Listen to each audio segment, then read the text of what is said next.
Aujourd'hui sur le Figaro TV, on vous parle d'un métier qui nécessite d'aimer jouer avec l'argent. C'est un métier qui est beaucoup décrié, dont on parle énormément dans la presse. C'est le métier de trader. On va tout de suite rencontrer Jean-Louis Cussac qui effectue cette profession et qui nous attend dans son bureau, les yeux rivés sur sa dizaine d'écrans.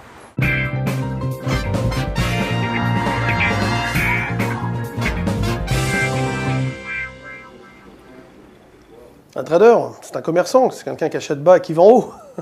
On pourrait le simplifier comme ça, mais non, moi, ce que j'aime, si vous voulez, je joue en bourse comme je jouerais une partie d'échecs, si vous voulez. Bah ouais, pourquoi t'as pas appuyé? Qu'est-ce que t'as foutu?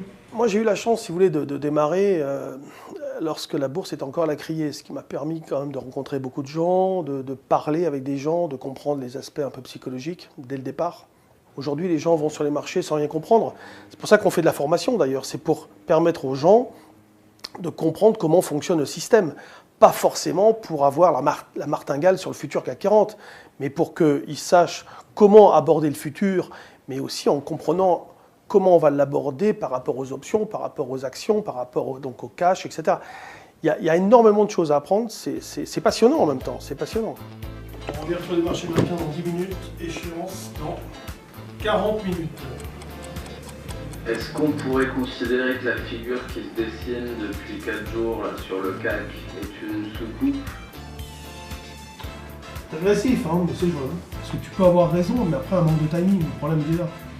Est-ce que vous pensez que le monde de la finance est un milieu malsain? Oui, oui. Je pense que c'est quand même pas malsain, ça dépend de quelle manière vous l'entendez. Pendant, on va dire, des années, la finance internationale a pompé du fric sur le dos de la société, probablement en partant du principe que la croissance masquait tout cela. Aujourd'hui, il y a beaucoup de gens qui ont des difficultés, qui rencontrent des difficultés.